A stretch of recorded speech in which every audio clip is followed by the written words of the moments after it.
आता मी चालली आहे परेलला. मला जायचं होतं साडी घेण्यासाठी. तर मी महाराणी करून एक शॉप आहे तिथे आली आहे. यांच्याकडे बऱ्याच रिजनेबल व्हरायटी आहे आणि खूप छान छान कलेक्शन पण इथे अवेलेबल आहे. तर मला ना इथे नऊवारी साडी घ्यायची होती आणि एक नाही तर 4 नऊवारी साडी घ्यायच्या होत्या मला.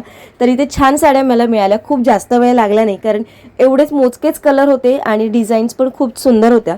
तर मी सगळ्या त्या पिक केल्या पटकन आणि आम्ही निघालो घरी जायला. जाता जाता मला इथे सँडविचवाले काका दिसले.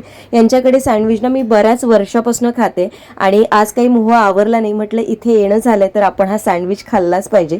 सँडविच खाल्ला, तिथून निघालो. त्याच्यानंतर काही मार्केटमध्ये अजून काही गोष्टी घ्यायच्या होत्या ते घेऊन मग मी घरी आली तर एवढी तहान लागलेली तर पहिला हा थंडा पिऊन घेतला आणि जीव भांड्यात पडला असं बोलतात ना, तसं माझं काहीसं झालं. त्याच्यानंतर जेवणाची तयारी करायची होती. तर आज एकच 1 पॉट मील सारखं करायचं होतं म्हणून वाल होते फ्रीजमध्ये आणि चण्याची डाळ होती. तर चण्याची डाळ घालून भाजी करणं तर ग्रेव्ही होणार नाही, म्हणून मी म्हटलं की भात करू आणि आपलं जे वालाचं बिरडं आहे ते थोडंसं करूया आणि असं थोडंसं पातळ ठेवलं मी म्हणजे ते राईस बरोबर खाता येईल म्हणून. आणि असा होता आजचा हा मेनू.